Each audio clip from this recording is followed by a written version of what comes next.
تنوین دو زبر کی مثال قرآن میں دے رہا ہوں کہ دو زبر کے اوپر قرآن میں ہم کیسے وقف کرتے ہیں.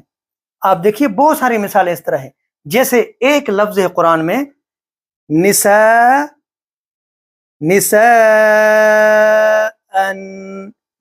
یہ مد، اور یہ نساء یہ پڑھنے کا طریقہ ہے. لیکن اس تنوین دو زبر کے اوپر جب وقف ہوگا تو اس کی آواز ہو جائے، ایک زبر ختم ہو جائے گی اور آ جائے گا الف.